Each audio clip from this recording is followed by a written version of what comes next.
गहरी तैयारी और गहरी बुनियाद जहां होती है, वहां वक्त के तूफान भी सर झुकाकर निकलते हैं। दोस्तों, स्टॉक मार्केट में ज्यादातर इन्वेस्टर्स वेल्थ बनाने की प्लानिंग नहीं करते, वो सिर्फ नेक्स्ट मल्टीबैगर ढूंढते हैं। और जब मार्केट में तूफान आए, तो सिर्फ कॉन्फिडेंस ही नहीं, पोर्टफोलियो भी टूटता है।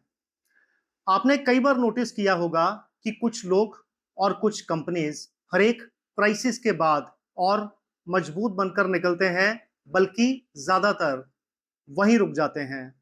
फर्क लक का नहीं, टैलेंट का भी नहीं, फर्क सिर्फ प्लानिंग का। आज की कहानी दो ऐसे डिफरेंट वर्ल्ड्स की, जिनका पहली नजर में आपस में कोई कनेक्शन नहीं दिखता। एक तरफ अनुपम खेर, एक ऐसा एक्टर जिसने स्ट्रगल को ही स्ट्रेटजी में बदल दिया, और दूसरी तरफ डी मार्ट, एक ऐसा रिटेल एम्पायर जिसने स्पीड की बजाय प्लानिंग को चुना। एक ने कैरियर बनाया और दूसरे ने बिजनेस, लेकिन दोनों ने एक ही प्रिंसिपल फॉलो किया, पहले तैयारी और फिर तरक्की। और सबसे इंटरेस्टिंग बात, the same principle is very much applicable in the stock market for creating extraordinary wealth. Let us decode कि कैसे प्लानिंग रिस्क को कम करती है and makes the process of compounding very powerful. मैं हूं Vishal Takyar, your guide in the journey from confusion to clarity in the world of investment. अगर अभी तक आपने ये चैनल सब्सक्राइब नहीं किया, तो रेगुलर वीडियोस पाने के लिए सब्सक्राइब करें। कमेंट बॉक्स में फीडबैक जरूर दीजिएगा। This video is just for education and information purpose only. Please consult your financial advisor before investing. कहानी शुरू होती है शिमला की एक साधारण मिडिल क्लास परिवार से। अनुपम खेर के पिताजी क्लर्क थे। ना ही कोई फिल्मी बैकग्राउंड, ना ही कोई इंडस्ट्री कनेक्शंस, और ना ही कोई सेफ्टी नेट, लेकिन एक चीज थी, तैयारी। National school of drama gold medal और एक्टर बनने का स्पष्ट लक्ष्य। और फिर आया मुंबई, सपनों का शहर। कहते हैं मुंबई सपने पूरे करने से पहले इंसान की परख जरूर करता है। कहा जाता है अनुपम खेर 1981 में सिर्फ 37 रुपए लेकर मुंबई आए, और कई महीनों तक स्ट्रगल चला। कभी दोस्तों का सहारा, कभी अनसर्टेनिटी, और कभी रिजेक्शन। यहां अनुपम खेर ने एक बड़ा इंपॉर्टेंट लेसन सीखा। जब रिसोर्सेज कम हो, तब प्लानिंग और प्रेपरेशन और भी ज्यादा इंपॉर्टेंट हो जाते हैं। और फिर आया वो मौका जिसने अनुपम खेर की जिंदगी बदल दी, फिल्म सारांश।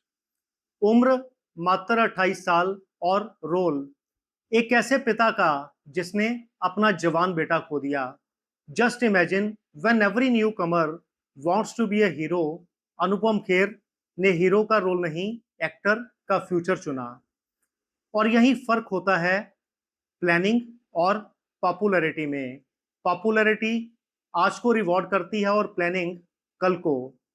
सारांश के लिए अनुपम खेर ने करेक्टर को ऑब्जर्व किया, आवाज पर काम किया, बॉडी लैंग्वेज पर काम किया, और जब फिल्म रिलीज हुई, इंडस्ट्री को एक नया एक्टर मिल चुका था। असली प्लानिंग इसके बाद शुरू होती है। एक हिट फिल्म के बाद अक्सर लोग कंफर्ट जोन में चले जाते हैं, but Anupam Kher did exactly opposite. उन्होंने कभी एक इमेज में खुद को बांधकर नहीं रखा। कभी विलेन, कभी कॉमेडियन, कभी मेंटोर, कभी इमोशनल फादर, कभी कर्मा का डॉक्टर डैंग, और कभी दिल वाले दुल्हनिया का सपोर्टिव फादर। रोल बदलते गए, लेकिन स्ट्रेटजी वही रही। खुद को रेलिवेंट रखो, खुद को वर्सेटाइल रखो। और शायद इसीलिए Anupam Kher evolve with multiple generations. और ये सिर्फ टैलेंट नहीं था, ये प्लानिंग थी, ये रिस्क मैनेजमेंट थी। बिल्कुल उसी तरह जैसे एक स्मार्ट इन्वेस्टर अपना पूरा पैसा एक स्टॉक में नहीं लगाता। और फिर उन्होंने एक और इंटरेस्टिंग स्टेप लिया, एक्टर प्रिपेयर्स, अपनी स्किल को इंस्टीट्यूशन में बदल दिया, which clearly shows that Anupam Kher was building an ecosystem and it is definitely the highest form of planning. अक्सर लोग सोचते हैं कि बिजनेस में सक्सेस इनोवेशन से आती है, but many a times it comes with the planning also, और इसकी सबसे फाइनेस्ट एग्जांपल डीमार्ट। आज लाखों लोग सिर्फ डिस्काउंट देखते हैं, लेकिन बहुत कम लोग उस प्लानिंग को देखते हैं जो उस डिस्काउंट के पीछे छुपी हुई। इंडिया में ऑर्गेनाइज्ड रिटेल अपने शुरुआती दौर में था। कई कंपनीज अग्रेसिवली एक्सपेंड कर रही थी, हर शहर में नया स्टोर, हर साल नए लॉन्चेस, लेकिन डीमार्ट ने एक अलग रास्ता चुना। खुद से एक सवाल पूछा कि अगर बिजनेस मुश्किल में आ गया तो, और यहीं प्लानिंग की सबसे बड़ी पहचान फ्यूचर को प्रेडिक्ट करना नहीं, फ्यूचर के लिए प्रिपेयर करना। डीमार्ट ने शुरुआत से ही कॉस्ट कंट्रोल को अपनी स्ट्रेटेजी का सेंटर बना दिया। कोई फैंसी स्टोर्स नहीं, ना ही कोई अननेसेसरी डेकोरेशन, और ना ही कोई एक्स्ट्रा ग्लैमर, क्योंकि उनका फोकस कस्टमर एक्सपीरियंस से पहले कस्टमर की सेविंग्स पर था। जब आप हर छोटा खर्चा कंट्रोल करते हो तो वही पैसा आप कस्टमर को वापस डिस्काउंट के रूप में दे सकते हो। और डीमैट की प्लानिंग सिर्फ कॉस्ट कंट्रोल तक सीमित नहीं थी, उन्होंने सप्लायर्स के साथ भी लॉन्ग टर्म रिलेशनशिप एस्टैब्लिश किए। And even when A supplier is assured of the timely payment, the business it emerges even more stronger, और इन्वेस्टिंग में भी this principle is very much applicable. Trust बनाने में तो सालों लगते हैं, लेकिन वही ट्रस्ट फिर सालों तक रिवॉर्ड करता है। अब सबसे इंटरेस्टिंग बात, डीमार्ट ने कभी ग्रोथ को रेस नहीं बनाया। बहुत से बिजनेस पहले एक्सपेंड करते हैं और बाद में प्रॉफिटेबिलिटी को ढूंढते हैं, लेकिन डीमार्ट पहले प्रॉफिटेबिलिटी को ढूंढता है और बाद में एक्सपेंड करता है, यानी पहले बुनियाद और बाद में बिल्डिंग। और शायद इसीलिए कई रिटेल जायंट्स आए और चले गए, लेकिन डीमार्ट धीरे धीरे और स्ट्रांग होता गया, क्योंकि प्लानिंग का असली मतलब सिर्फ ग्रोथ नहीं, प्लानिंग का मतलब लंबे समय तक टिके रहना। अनुपम खेर हो या डीमार्ट, दोनों ने एक ही प्रिंसिपल फॉलो किया, प्लानिंग। और स्टॉक मार्केट में भी वेल्थ सिर्फ स्टॉक सिलेक्शन से नहीं, प्लानिंग से बनती है।